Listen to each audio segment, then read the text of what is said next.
All the new stuff that we have been missing, and PoE has been continuously releasing more and more newer and newer information. And let's start. No, let's start with the fun ones, and then we'll get to the tricky stuff. First of all, Global Illumination and Point Light Shadow Preview. A lot of reading, which I would gladly do, but TLDR, game looks better. How much better, might you ask? You know what?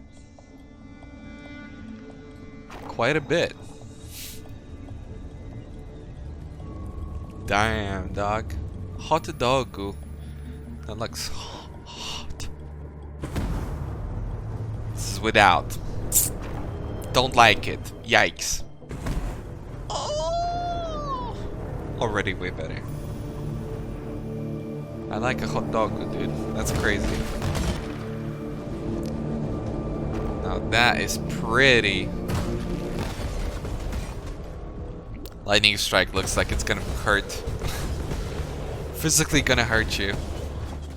The people being worried about whether or not this is actually going to affect FPS, they did say that it's going to have a mild difference on your FPS, but you're also going to be able to absolutely disable all of these features, so you shouldn't really worry about it too much, because yeah, it looks awesome. I think this patch really needed that, and I hope that it will contribute to my RPing in the caves. As you can see, I have already changed my schedule, you know?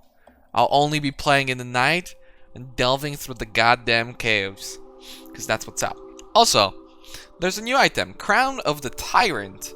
Magistrate Crown, okay. Has one socket, 95 to maximum life. Nearby enemies have -10 to all resistance. Wowie. You and nearby allies have 64 to 96 added fire damage per red socket. Okay. Okay. Just about the same for cold and lightning, and also chaos. Chaos obviously lower. Interesting helmet, because a support would have difficulties in justifying this. A necromancer would have difficulties in justifying this too, due to the sockets. It's a decent helmet, but it doesn't look like the type of thing that you could actually use on things that would benefit from it the most. Yes, an anime guardian will be popping off with this. Absolutely. This is the buff to summoners that we needed. But other than that, yeah. I mean, I'm sure there's specific builds that can utilize something like this. I think it's going to be a lot more popular in softcore. I think a lot of people on hardcore are going to much rather opt to not drop their cast on damage setup or something like that. Instead, yeah, they're gonna just keep their cast on damage taken, and they wouldn't use something like this. But maybe a select few. I mean, it's an incredibly powerful helmet, and I think if possible, if you can get all your defense the way you want them and all your utility, yeah, it's strong. If it wouldn't have life, or it would have resistances or something, then it would be a little different. But because it's life, and because the res, and because the damage is actually pretty significant, and it also possibly affects other party members' pets and whatnot, yeah, it would be nice. But again, it almost seems like the type of item that a summoner should use, but then a summoner can't really justify it. I wonder if it stacks. Probably, right? If you have a guardian and you have a helmet like this, maybe you could justify that. Possibly, instead of an unset, drop a cast on damage taken, get this, and summoners already have like a pretty large amount of survivability due to not being able to scale with anything. You have like 12 summoner nodes on the skill tree, and that's it. in terms of damage, then all you pick up is HP and like all this sort of stuff, mobility. Unless you want to delve into auras, but realistically nobody really does that nowadays, since very few of the minions really truly synergize with it, or at least the stronger types of minions. If you want to be playing some shitty ass SRS or skeletons, be my guest, but then yeah, this also doesn't have nearly as much value as something like possibly a Solar Guard Summoner, or yeah, maybe a Skelly Mages guy could fit this in. Yeah, for a Skelly Mages guy, and then you got one of these and then a Guardian. I can see Skelly Mages working out with something like this. Pretty cool overall. I think depending on its rarity, it might be pretty worth. Visual revamps of starter skills. Okay, so Cleave. Looks weird.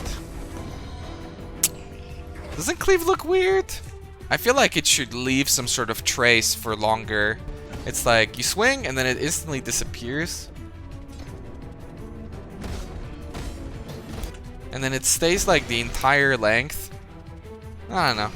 Something's odd about it. I like it, don't get me wrong. But I feel like it needs maybe a little bit more. Double strike. Okay. So they added like a little bit of tracing. Cool. Heavy strike. Doesn't look any different to me. This video's going way too fast. Doesn't look any different to me. What? Hello? I see a little bit of like tracing, but I don't know. Okay, Caustic Arrow. Looks like something out of a zombie gore movie or something like that. I kind of like it. I'm not crazy about it, but I like it definitely a lot more than what we've got right now. It explodes in a cool way. Like, if you hit something, it seems to explode, like, behind. Like, here it just exploded in an AoE. But I think here he shoots and it, like, poof, explodes over here rather than in a circle. I don't know if that's because maybe it pierced the first mob or something like that. Basic wand attack, definitely looking a lot tighter. All the witches are going to be super duper happy. I like that. Frenzy.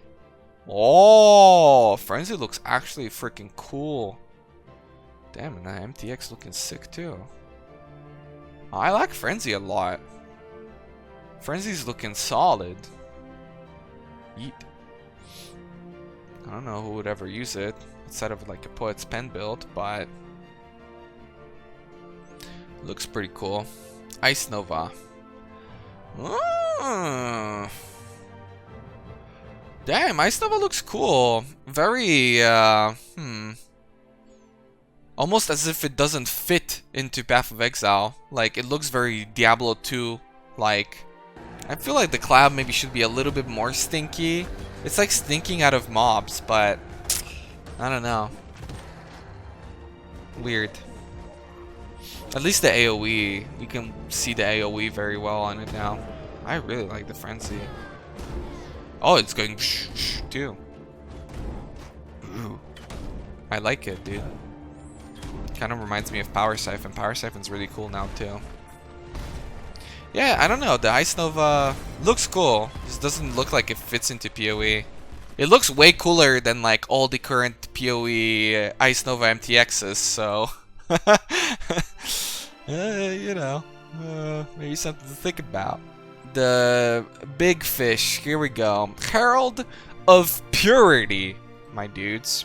Killing enemies with Herald of Purity active summons a Sentinel of Purity for you. Okay. You can have up to 4 of these beefy minions at once. Beefy minions. They have a basic melee attack for use against single enemies and an area of effect slam for groups. So like a zombie. Killing enemies while you have 4 Sentinels of Purity active will restore the life and refresh the duration of one of them. Oh. Rather than killing and replacing it. Oh, I like that a lot more. That's very good. also have a chance to summon or refresh a Sentinel of Purity whenever you hit a unique enemy. That's freaking crazy, dude. What? You can specialize in this Herald to some degree with one of the new Guardian Ascendancy notable passives, Radiant Crusade, which boosts the amount of added physical damage you get from the effect of the Herald, as well as increases the area of effect of your Sentinels of Purity. The other notable after it even gives them a new, more powerful slam skill on a cooldown. What? I mean, it's kind of like Elementalist, where it's heavily built around an individual Herald, but interesting. And of course, you'll be able to further capitalize on your minions with a number of passive skills in the passive skill tree. Oh man. Okay, so, well, yeah, interesting. Physical damage specifically, which is pretty cool. I don't know how much I like, kinda, because let's be honest, when they say, oh, you can boost it up with Guardian, it's gonna be like probably pretty bad for anything but the Guardian. I say that, but then again, people still use Heralds on other things than Elementalist, but I feel like minions are so specific that it's very hard to justifiably fit in a Herald. It's kind of difficult with the current state of minions, unless they choose to revamp a lot of stuff, to fit in auras in general and justify them over MOM for like hardcore builds. So it's kind of rough like that. And I mean, it also depends how far these guys go. They say they're beefy, so they are getting attacked by mobs, that's for sure. And they also have this slam ability. That's got a pretty sizable AoE. You know, you can see a little bit of that AoE. And apparently they also get another ability with the Guardian stuff, which I'm not sure if this guy is, if they're showcasing in the video, but possibly. Either way, pretty cool. Kind of difficult to tell where summoners stand right now, because it does seem like they're going through a lot of changes, but I mean, other than this, and Guardian's gonna be different, we don't really know a whole lot about what they're doing, which would be cool, because I do think that summoners right now are... not only are they kind of in a bad spot, but also because of a multitude of reasons. Lack of scaling, or lack of possible ways of scaling. The helmet would help with something like that, but I'm primarily talking about the skill tree. Overall, being not as strong as they used to be, and unfortunately the biggest problem, which is indoor map meta, which Delve will further emphasize on, unless they are planning some sort of map changes and all this sort of stuff, because generally people want to be doing indoor maps, and generally summoners don't do that well with indoor maps, and that's also the reason why you didn't see too many summoners in Incursion. It's because, yeah, I mean, you can run Incursions, but as a person who has had a 95 summoner in the Incursion Flashback, it's pretty tough, and in my opinion, also ran the best possible summoner, so kind of tricky.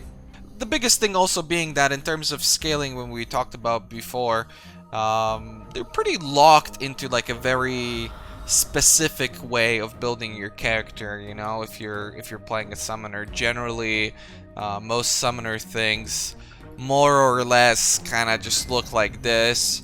And then kind of just like look like this, and then they kind of just do this, right? Not these passives specifically, but like this thing, and then maybe if you're feeling funky, you'll do like this. And that's pretty much it.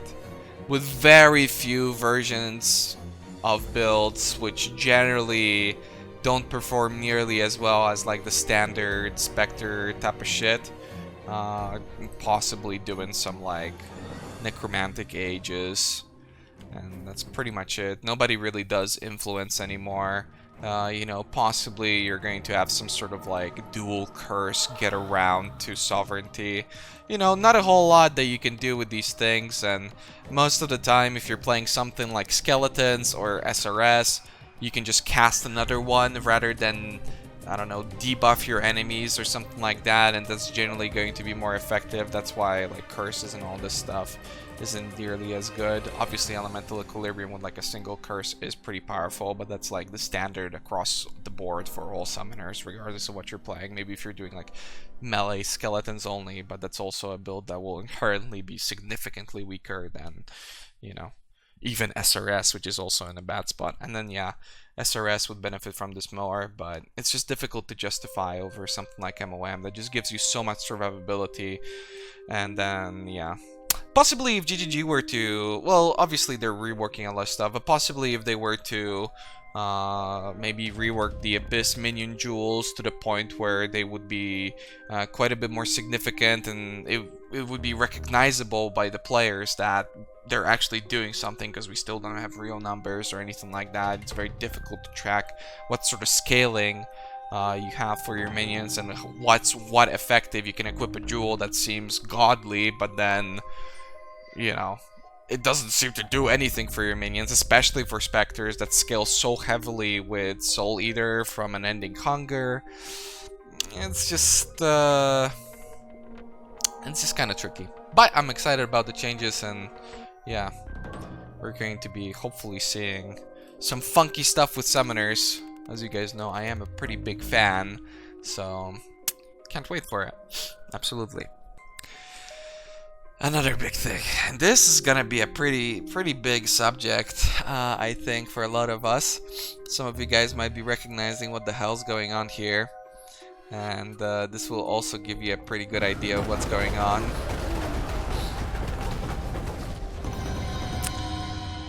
Yep. We're D3 now, boys. Basically, we're getting new item filter stuff. Some of this stuff will be able to add these beams onto specific items that will allow these items to stand out even further than with the current iterations of filters and all this sort of stuff. And also, you will be able to add minimap notifications such as these ones, where, you know, you can select that this would be a chance orb, this would be a chaos orb, this would be an alchemy, whatever, and you can personalize all that sort of stuff. So filter dudes are gonna have a lot of work, and I think generally a lot of people are looking forward to this. I'm a little worried, I'll be honest, okay? I can't help but think that it's just silly how they commit to things like this, because, okay, bear with me for a minute, alright? Because I know a lot of people are looking at this and they're like, holy moly, this is the greatest thing ever with Diablo 3 now. But, okay, if GGG is going to be coming out with statements such as, we want trading to be shitty because that takes up time and therefore reduces clear speed, so it needs to be a little annoying and all this sort of stuff, but then they implement things like this, that doesn't really make a whole lot of sense for me. The reason why is because this further rewards the builds that are already super powerful, both offensively and defensively. What I mean by that is that a build that inherently will be taking more damage and most of the time dealing less damage because of positioning issues, such as a melee build, engages with the loot, sees the loot on the ground, sees the mob, kills the mob, drops the loot, picks up the loot, moves on, right? But now the strongest builds in the game, your tornado shots, your kinetic blasts, right? All this stuff that off screens, and this has been the case for many years with Path of Exile. Look at you know, proliferation, heavy off-screening. Look at poison proliferation, heavy off-screening, right? Any sort of damage over time that has always been like super meta in Path of Exile until they nerfed the ever-living shit out of it. Vol Spark, Vol Fireball, all of these abilities heavily off-screen. But the downside to playing these builds was that, yeah, a lot of the times you'd be missing out on loot because you either needed to keep a certain pace to be able to use your abilities well enough, right? Some sort of on-kill effect or something like that. Or, you know, if you dropped loot off screen, then you just don't get it. You don't get the loot, and that's the downside. You're getting a lot of XP, you're getting a lot of maps, but sometimes searching for that little piece of loot just wasn't worth it, and the player would move on if they would be clearing a map within a minute or so. And I thought it was cool to have that downside. Obviously, there's upsides to these things because not only builds that off-screen benefit from this. For instance, if you're playing a Trapper, which are really strong right now, but let's say a Trapper wouldn't be like super duper strong, you know, it was a pretty big downside because to play a Trapper fast, most of the time you would throw a trap, move off screen, and most of the time, if you're playing well, these mobs would die off screen because the trap always has an activation time, so it doesn't matter how much trap throwing speed or anything you've got. If you're just counting that you throw a trap and everything on the screen is dead, most of the time you wouldn't be seeing loot. And that's the case for, you know, also the underpower builds right now, which is the damage over time builds and all this sort of stuff, which they do seem to be putting a little bit of effort. They are reworking poison to some extent. We don't really know yet. And there's also that benefit. But it's just something to think about that, you know, they are implementing all these quality of life type of things. But at the same time, they're saying we can't have too much quality of life because that just increases clear speed even further while also implementing all these things. So I wonder, it might feel great, it might feel like with something like this, players will want more and more and more and more, where they're just going to be like, oh, I really like this quality of life type of change that you've implemented. This is really nice for my loot filter. Now I can off screen, which never puts me in danger, right? I can hear the mobs, I kill them, they don't ever even engage with me. There's just no fight, it's just loot on the ground that I now don't even have to approach to check on whether or not it's there. And you could make the argument that with the sounds, that was the same case. But then after something like this, you know, we had a discussion earlier today about the Chinese Tencent implementation of free auto-pick currency pets at 3.4 release. So this is going to be a pet dragon that's going to be going around and picking up players' currency. And this is something that works well for the Chinese servers. I think a lot of people are saying that it's a good thing. But this little thing is going around and picking up currency. And now, a lot of people could make the argument of, yeah, oh, we're getting this. You know what? I want more quality of life. I also want a Path of Exile pet that picks up currency.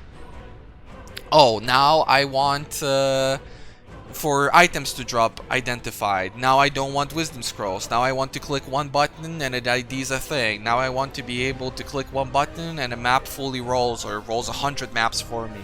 Like all this sort of stuff, I think it's a slippery slope. And yeah, I'm just interested in your guys' thoughts, where you land on something like this. Is this going a little bit overboard, or if this still is the sort of quality of life that is still good enough and falls well in place with the GGG's approach of you can't have too much quality of life, otherwise the game just becomes too fast and too disinteresting. Yeah, let me know. Personally, I think it's cool. I think it's gonna work out. It's probably not a problem. I'm just wondering about people's opinions because I want to know whether or not this would be a slippery slope in a lot of people's eyes, or if this is just another thing that they're implementing for us to feel better about. Yeah. Well, what do we have here? There's also apparently a new item that I have not seen. Demon Stitcher, Satin Gloves, so energy shield. 15% increased cast speed, 60-60 maximum energy shield, 62 maximum life, sacrifice 5% of maximum life to gain damage energy shield when you cast a spell. Huh. Wow, that is really interesting. Maximum life to gain damage energy shield when you cast a spell. I really like these gloves. Got good energy shield, they've got decent enough life. I mean, obviously this probably scales up to 70.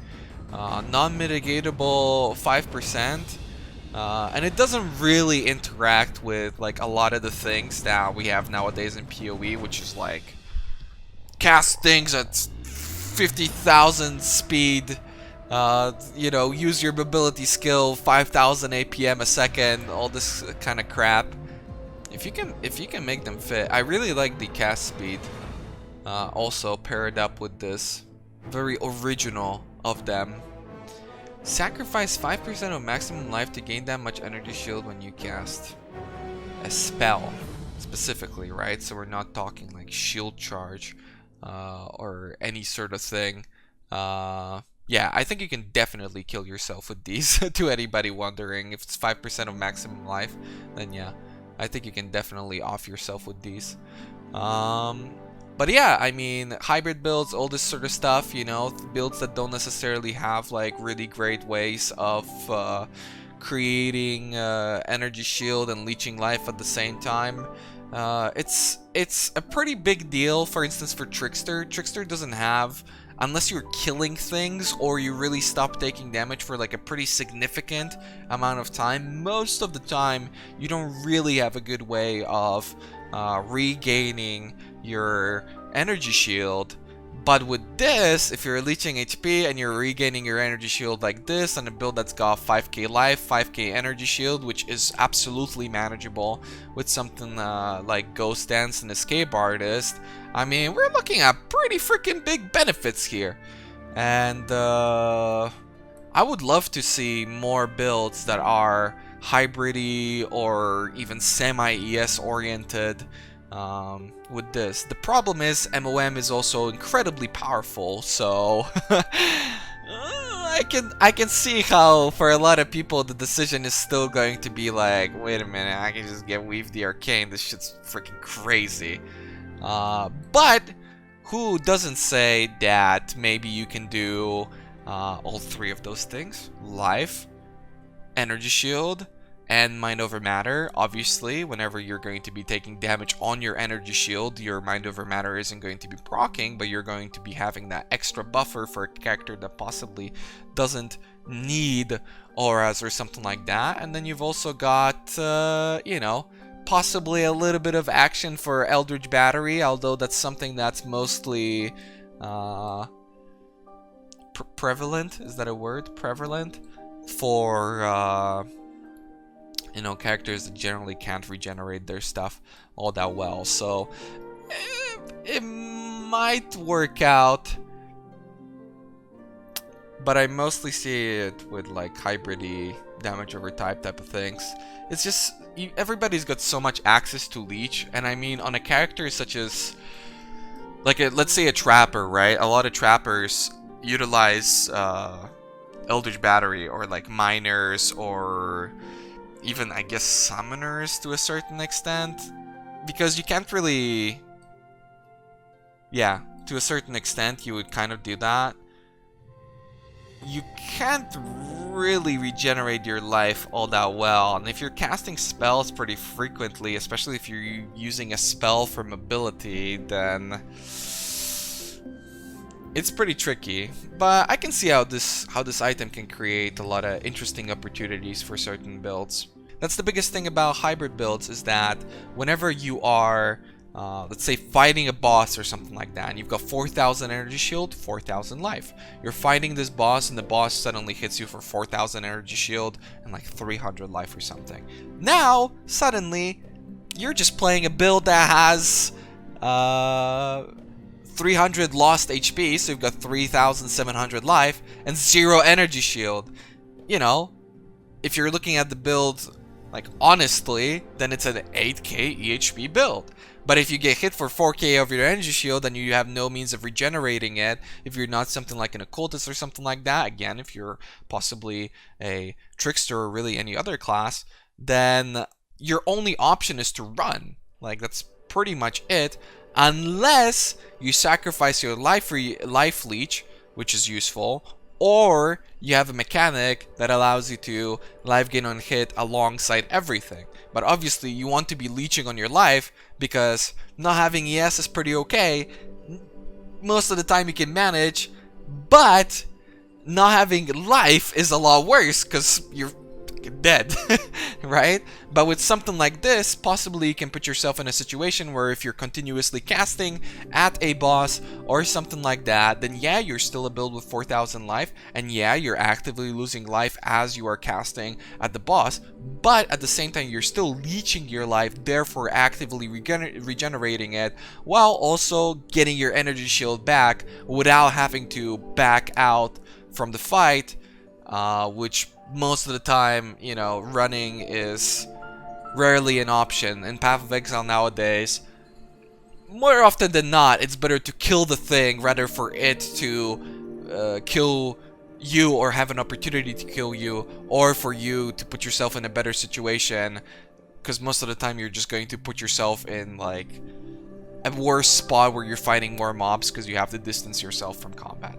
Okay, so that's my logic as to why these gloves would work for something like that.